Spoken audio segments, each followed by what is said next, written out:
Hello, well welcome to part 3 of the shameless plug about me. For those that are looking at why am I able to come here and talk to you, what makes me valid, or what gives me the right really to talk to you. Well, we've already gone through the early years, what we maybe become a driving instructor, and then we've looked at part 2, which looked at my rise, really looking at all the qualifications and some of the things that I've done, etc. This is about what's happened really in the later years and why I now run the current company or the business and the way I am. I talked about way back when I looked at the way people did training and nobody really understood training. My master's degree focused on that, and why there was such a very, very poor pass rate. I looked at that and other things and put it with my teaching qualification and other things that I learned, and really thought, this isn't right. People should know this. Alongside that, I spent a few years working for AA, the driving school, and then later as director of training of I should call it a medium-sized driving school. I don't really want to name them. Those that know me will know who the school is anyway. But during my time there, I was quite shocked, really, at the lack of what I felt was the care of the instructors.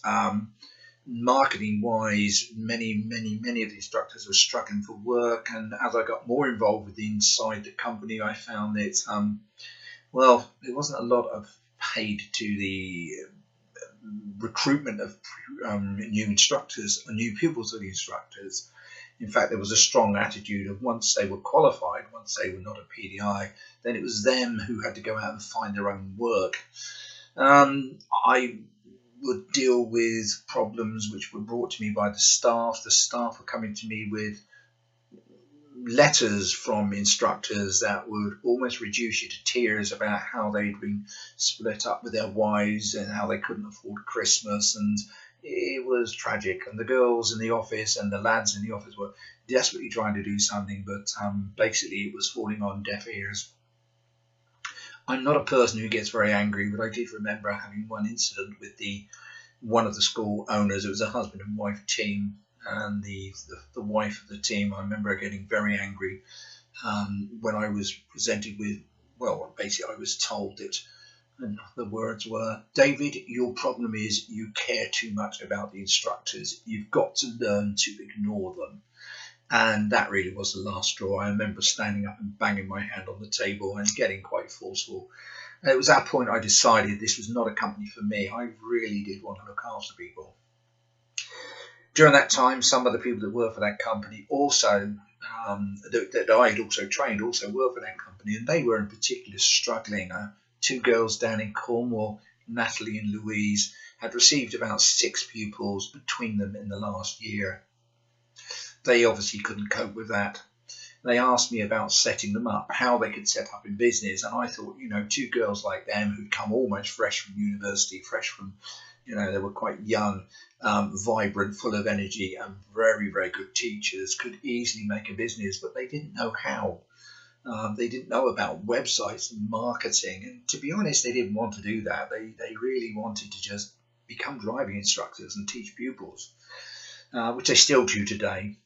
And do it very, very well. The reviews are amazing and they just keep coming. So I helped these 2 set up the business. We set up under my original driving school name, which was First for Driving, and we set up Cornwall. Shortly after that, I was approached by a couple of other instructors from Exeter, so First for Driving Devon was born really, and originally I was just helping them. So I helped them out while I then continued to do training. I then looked at trying to rescue people who were failing their tests. I was running CPD courses, trailer towing courses, and all sorts, having resigned from the company.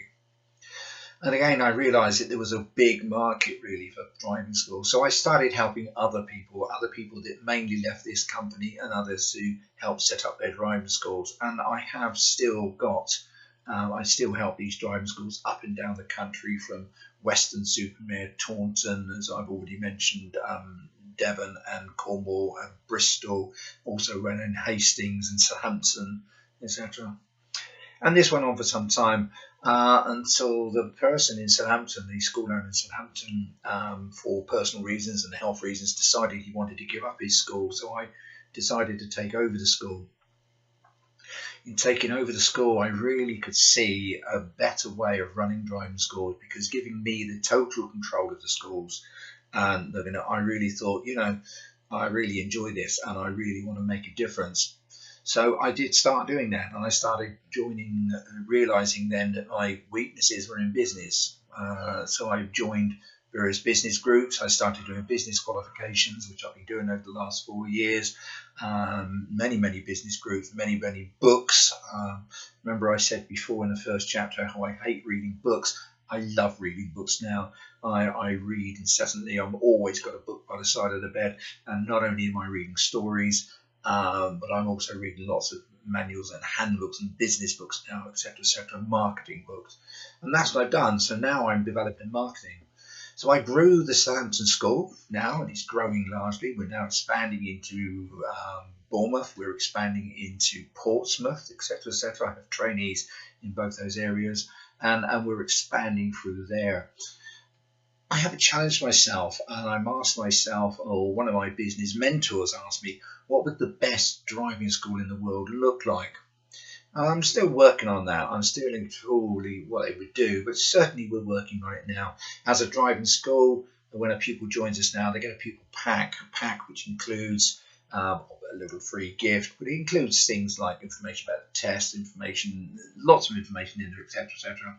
I'm currently writing lots of blogs, things on how to pass your driving test first time, how to get the best value for your driving.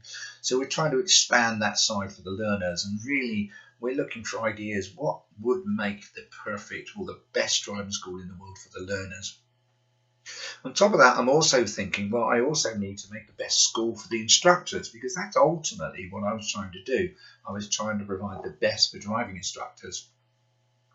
So I have to ask myself, really, what would the best franchise driving school look like in the world? I know that there are wonderful people out there who like to work independently, and they've got their own driving schools and they're 1 or 2 man bands, and that's great, etc., etc. But this isn't for everybody. Not everybody wants to run a business. Not everybody wants the hassle of the websites and the marketing, etc., etc. Yes, okay, it's brilliant if you've got a little business and you're getting lots of recommendations. Business-wise, as I've said in another video, that's a little dangerous, because if for any reason somebody was to get the wrong end of the stick, make a complaint about you, your recommendations could dry up immediately and your business would disappear overnight. So I know that driving schools need a mix of marketing. It needs to come from lots of things, not just Facebook, Google AdWords, Google organic searches, Twitter, wherever they come, recommendations as well, obviously. But you need to get a group. So should there be a problem, then your business doesn't fold overnight. That takes almost it's a full-time job, really. I have 2 staff working on those very issues, etc. Working on how to get the website to #1 for organic searching wherever we can. And it's not just getting it there, it's making it stand out. And it is big business. I couldn't believe how much was involved in there. It's not just getting a website #1, but getting it so that when people open up the page and they look at it, when they're faced with a choice of 10 schools, who are they going to charge? And there's a lot of people that really don't want to be bothered with that. They're quite happy. I believe in pushing the rates up, and I've been pushing the rates up slowly, as I said, as we currently speak in 2019. Southampton is at £31 an hour. We are currently not using an offer in Southampton at all, and we are probably taking 6 pupils a day, which we're just telling them, unfortunately, we cannot accommodate them. We just don't have the availability. So we're growing the school, growing the franchise, etc., etc.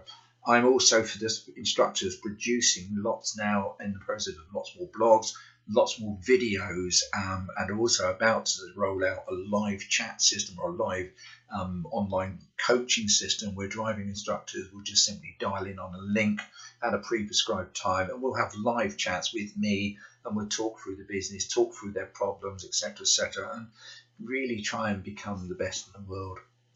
That's what I ask from my instructors at the moment. What would the best driving school in the world look like? What would they want? And it's not a free franchise, by the way. As you could imagine, all this does cost money. But it's really what would make the best. I don't think people mind paying a franchise fee if they're getting the value for money and if they're getting the support they need.